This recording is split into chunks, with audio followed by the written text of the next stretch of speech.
Olá! Hoje o programa Nossa Paraíba vai navegar pela história de João Pessoa, nossa capital que nasceu às margens do rio Sanhauá e se desenvolveu em direção ao mar. O Nossa Paraíba começa agora!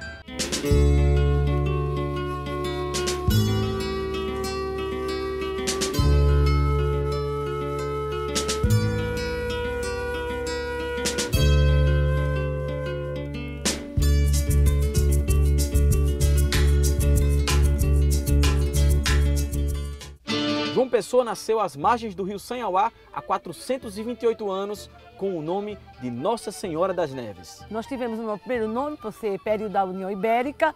Naquele período nós éramos colônia de Portugal sob o jugo espanhol, né? Que é exatamente 1585, essa fase aí do finzinho do século XVI.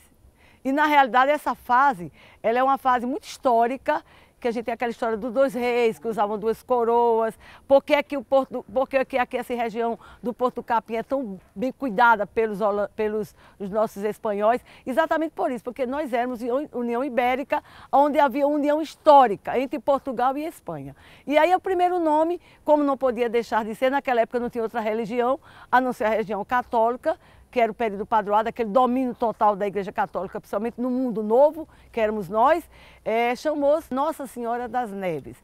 Poucos meses depois, eles viram que nós estávamos vivendo o domínio espanhol. Então passou a ser Felipeia, de Nossa Senhora das Neves, Felipeia em nome a Felipe, que era o rei da Espanha. O segundo nome passou a ser Frederikstad, Frederikstad, porque em holandês. Durante o jugo holandês, que nós tivemos 5 governos holandeses, nós éramos subjugados a todas as ordens vinhas de Olinda e nós obedecíamos rigidamente, daí o nome de Frederica, nome da mãe de um dos nossos governantes. O quarto nome é o mais contundente, porque aí ele assume o nome do rio, que já era poderoso, que já era o rio que ligava do Cariri ao Brejo, toda a região era banhada por esse rio poderosíssimo, que ainda tem hoje esse esplendor todo, e o nome de Paraíba.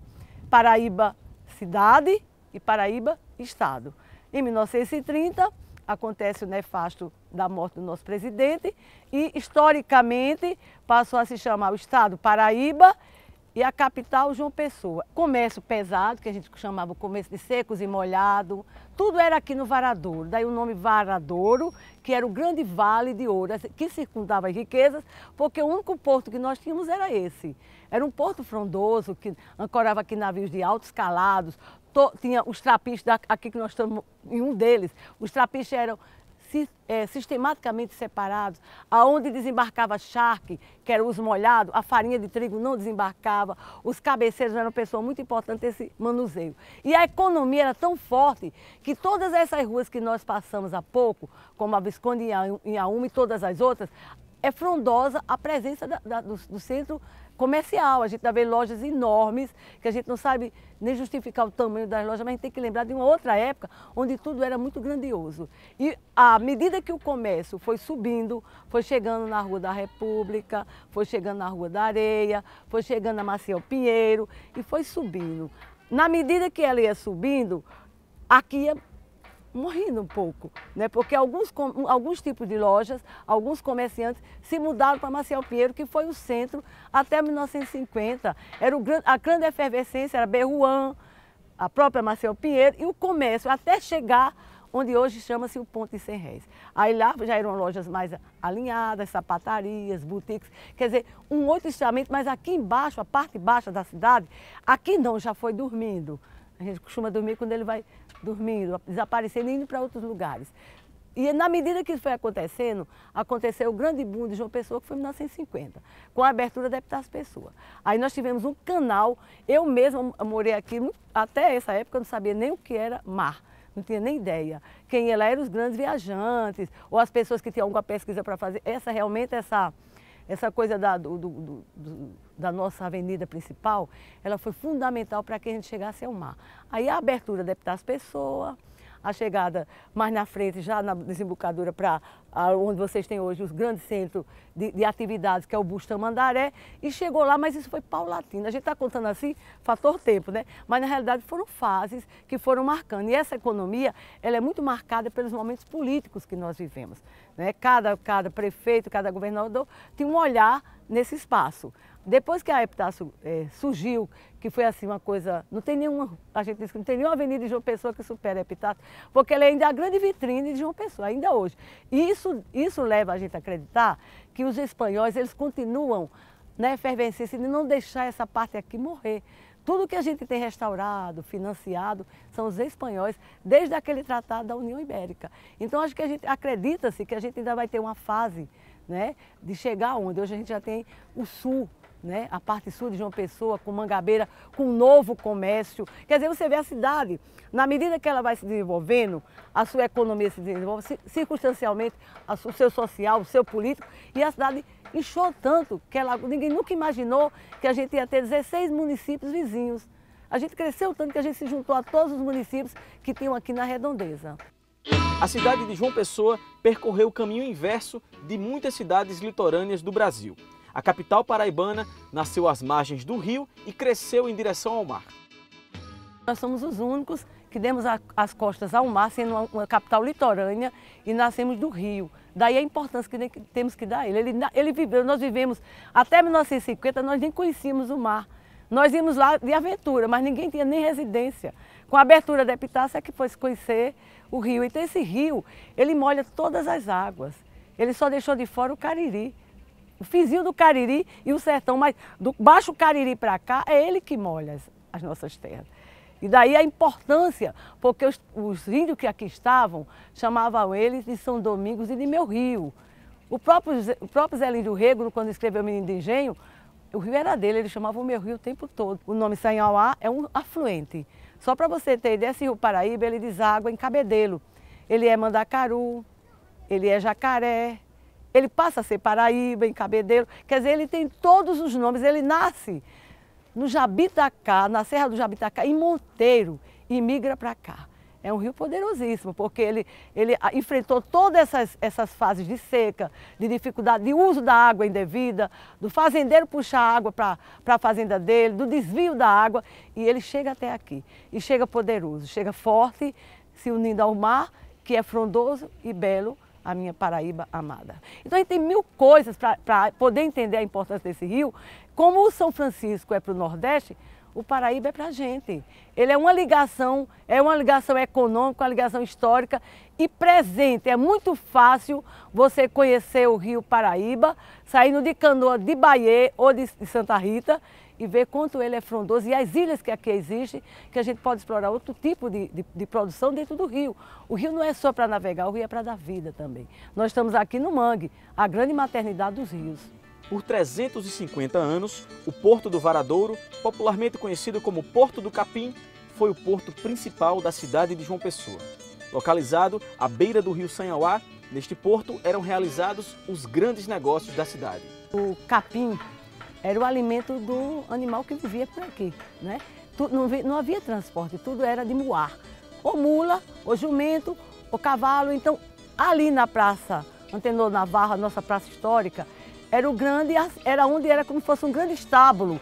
E eles viram a necessidade, a maioria dos navios traziam as gramíneas, etc. Depois eles viram que aqui tinha todo um espaço de qualidade para plantar o capim. Então, na realidade, os trapiches, as pessoas, desde os trapiches, que as pessoas diziam, lá no capim, lá no trapiche do capim, lá no Porto do Capim. Então, houve, já no governo do nosso primeiro presidente paraibano, Epitácio Pessoa, houve uma proposta do presidente de criar aqui um porto. E esse porto, em todos os anais, documentos de dinheiro que seriam levantados para esse porto, chamava-se Porto do Capim, porque não tinha nenhum batizado. Quer dizer, o hábito do morador local de chamar Porto do Capim. Né? A gramínea desapareceu porque hoje o mangue se estendeu mais e a gramínea não dá bem no mangue. E na realidade a gente vê que esse nome leva a gente, remete a gente a exatamente o bucólico, né? Imagina aquela praça que hoje é tão linda, era um grande estábulo onde os animais se alimentavam. E eles, para facilitar tudo isso, eles começaram a plantar o capim não no mangue aqui, um pouco mais distante, e esse nome ele foi gerado por conta da presença da grama chamada capim, ou gramíneo chamado capim, que aqui existia. O Porto Capim tem uma importância econômica muito forte para uma cidade antiga, né, João Pessoa, né? E a dinâmica, para você ter uma ideia, na época o Porto Capim, por ser situado nas margens do rio Sanhauá, né, isso já foi um grande avanço. Quando você vê a importância da época, você vê hoje o rio Sanhauá, o rio os passeios náuticos aqui é através de canoa. E às vezes até certa aprofundidade muito pouca, muito pequena. Aí você vê como é que antigamente aqui passava navio de grande porte e agora só canoa frequente. Então você vê que na época do Porto Capim tinha toda uma dinâmica de produção, com os países da Europa, trazia o algodão, a cana-de-açúcar, escoava aqui a produção no Porto Capim. Então quer dizer, o Porto Capim deu dinâmica à cidade antiga. E a partir do porto a cidade foi desenvolvendo de forma comercial, né? Nós estamos realmente sobre a ponte sobre o rio Sanhauá. Essa ponte ela foi criada, surgida no início do século XVIII, né? Ela tem uma importância muito forte, historicamente falando, porque ela foi uma ponte que foi uma das primeiras pontes a cobrar pedágio no Brasil. Em 1831 se cobrava pedágio para passar por essa ponte. Era o ponto de ligação entre o interior e a capital, tá certo? Em 1868 construíram ela a estrutura de madeira e de ferro, através do Barão de Livramento da província de Pernambuco, em 1868, né?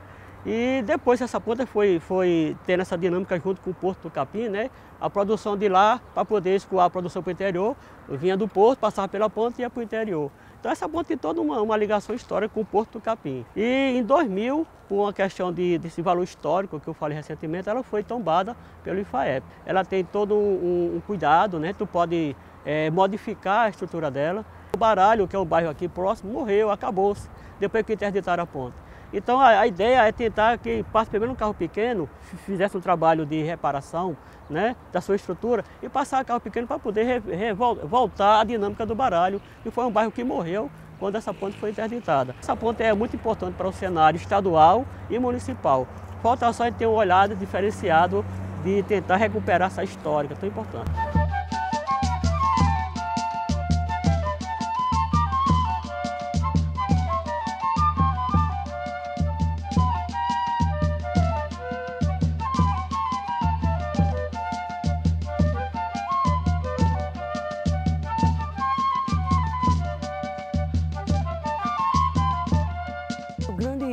Inspirador disso aqui era o Hotel Globo.